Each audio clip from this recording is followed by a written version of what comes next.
the world reserve currency issuer is destined to have really catastrophic problems. It doesn't matter who you are or where you are. It's a function of policy and how the system is designed. And so very naturally, reserve assets are going to become appealing at a rapid rate. And so I think it makes all the sense in the world that the United States has stumbled into the position they're in now, which is, hey, this world reserve currency status thing, this sucks. And this Bitcoin thing's pretty cool. Bitcoin doesn't need you. You need Bitcoin. The first step of adopting Bitcoin is humbling yourself. And, you are not the main character. We're witnessing what Jack Mallers describes as a monetary regime change. The macroeconomic foundations are shifting beneath our feet, rising debt, intensifying trade wars, and the slow erosion of U.S. financial dominance are all signs of transformation. Against this backdrop, the Biden administration's quiet pivot towards supporting Bitcoin stands out. It's a subtle but significant signal in a world where the old monetary order is starting to crack. And before that, be the one who says, I was here before 100K. I'm on a mission to hit 100,000 subs before 2025 ends. Help me get there. Subscribe now and drop your thoughts on the market in the comments. Let's grow and win together. I don't think anyone owns Bitcoin because of what someone in the White House is tweeting, right? If I own Bitcoin because of what a president said or didn't say, then, I'd be poor. So, we all own it because it's apolitical. It's been successful no matter what a government has done or not done for it. But I do think what is bipartisan is we're living through probably the most fascinating macroeconomic time of our era. I think we're living through a monetary regime change. I'd be shocked if the current iteration of the dollar as the world reserve currency were to remain. So I do find this administration's support for Bitcoin to be very interestingly timed. And then now we're in trade wars and what's going on with China. I think it is as cool a time to be working on Bitcoin as I've ever seen in my 13 years. Bitcoin doesn't need you. You need Bitcoin. The first step of adopting Bitcoin is humbling yourself, and you are not the main character. That was my advice to El Salvador. That's my advice to anyone that cares to listen, is that this thing is bigger than all of us, which I think is one of the most important parts of having a neutral reserve asset. Money is our time and our energy in an abstracted form. It's the market good that we all exchange our effort and our labor and our work for to then go out and get the things that we want in life. And so to have that be a neutral asset that no one is bigger than is critically important. So I think Larry Fink has realized, I'm not bigger than this thing. The ego has reduced, and he's just become a part of it and contributed to it. And I think it's paying dividends. It is his most successful product ever. So that's the Bitcoin story: is you think you're smarter than it, you think you're bigger than it, you think you're more successful than it, and then you realize you're not. And it's in your best interest to just be a part of it. And then you live the best version of yourself thereafter. So congrats to Mr. Fink. Welcome to the show. The world reserve currency issuer is destined to have really catastrophic problems. It doesn't matter who you are or where you are. It's a function of policy and how the system is designed. And so very naturally, reserve assets are going to become appealing at a rapid rate. And so I think it makes all the sense in the world that the United States has stumbled into the position they're in now, which is, hey, this world reserve currency status thing, this sucks. And this Bitcoin thing's pretty cool. You've got the Treasury, the Secretary coming out on CNN and saying real negative rates for the 10-year. Yeah, that's great. He's saying I'm going to focus on the GDP growth faster than the debt. It's wait, what? You out of your mind? Not then yields the next day go skyrocket. And it's so, okay.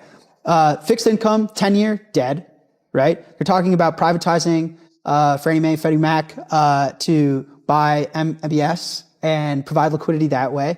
Then you've got capital controls. So all the trillions of dollars of trade surplus from foreign trading partners, they're saying no more bidding up the NASDAQ, no more bidding up the Mag 7. Goodbye. Your 50 times, all your favorite tech companies that are trading at 50 times earnings irrationally, well, those got to come down because you're not getting a persistent bid from China anymore. All of these amazing, beautiful penthouses that are selling for hundreds of millions of dollars, well, you don't have the foreign, Russian, and Chinese capital anymore. All the beautiful farmland that isn't actually producing food. Well, those aren't getting bid up anymore. So you're having assets, the dollar is artificially strong. Dollar assets are artificially strong because of the world reserve currency status. And so if we're going to start to balance that, then fixed income, then the equities market, they need real returns. They need a real balance sheet. They need real growth. Well, Bitcoin's compounding at 60% a year. And if you add a little bit of leverage to it and you add cash flow generating products and you add a little bit of Tether and a little bit of Strike, that's a very powerful equity in a world that's reorchestrating capital flows. As Bitcoiners, we're like, wow, this is unbelievably exciting. Also, by the way, Bitcoin inspires the most clever,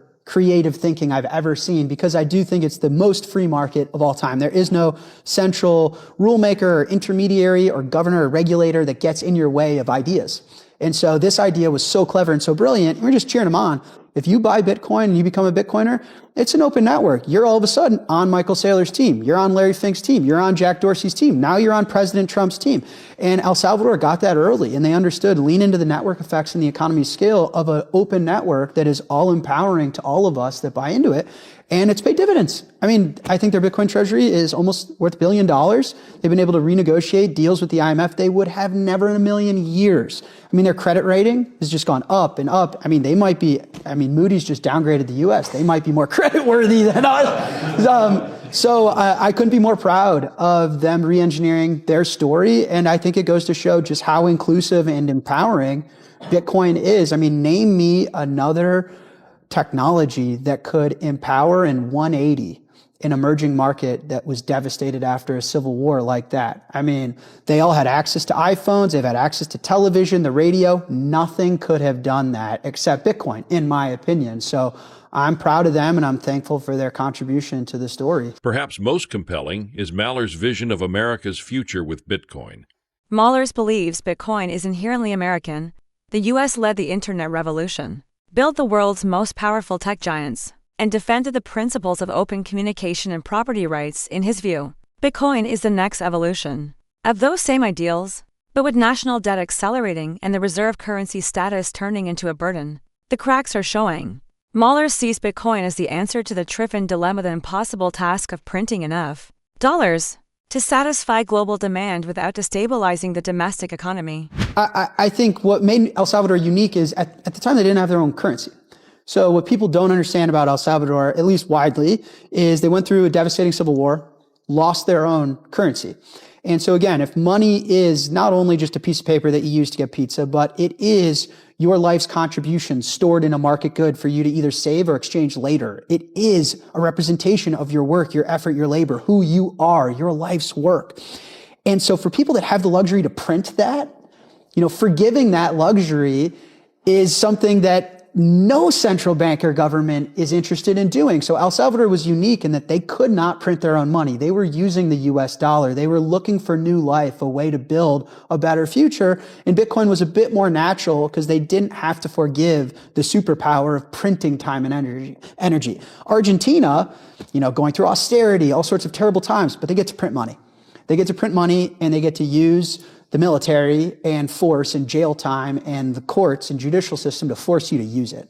And that is a superpower. Yeah. And so I've actually thought, I kid you not, after El Salvador, to me, what made most sense was eventually America, because America is prided on being technologically forward. I mean, what we did with the internet was astounding and pioneered open communication globally. All of the internet powerhouses were founded in the United States.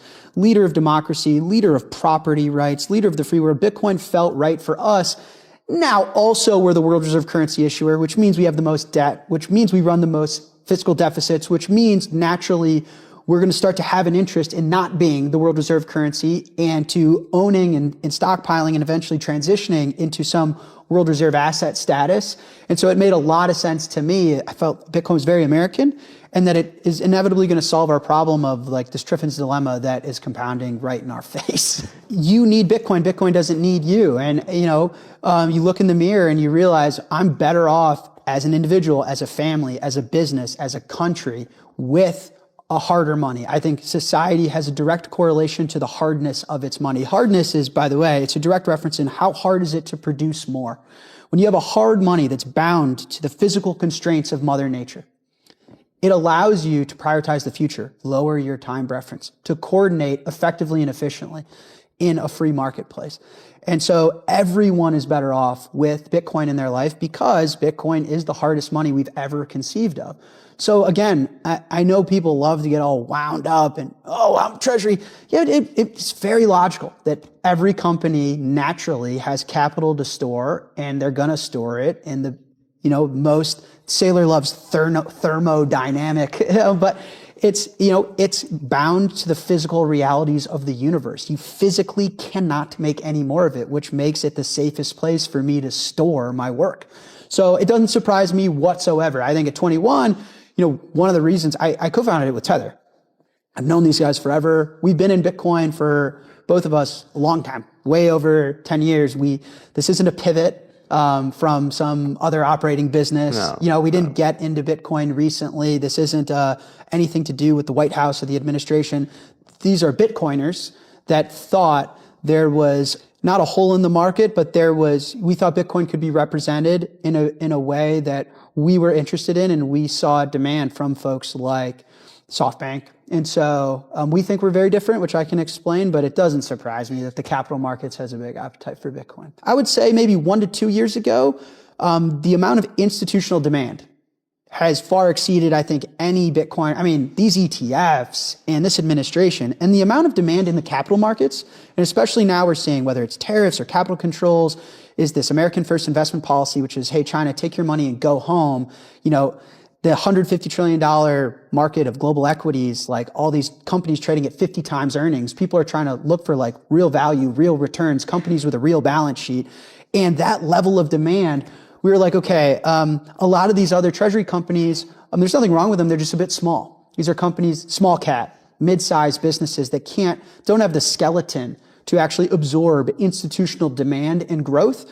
And then for the MicroStrategies of the world, which there's only one, we thought there was an opportunity to actually build technology with access to the capital markets and access to such a big balance sheet filled with Bitcoin. And, Paulo and I, before we were CEOs, we were technologists. Like, we both were engineers.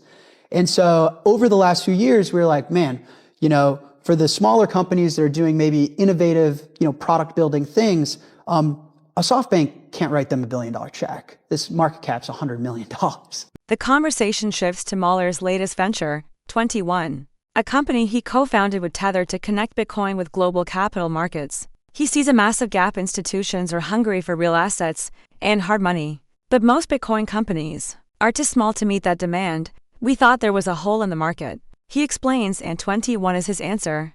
As giants like SoftBank, BlackRock, and global funds seek serious Bitcoin exposure, they need entities built to handle billion-dollar inflows. That's where 21 comes in.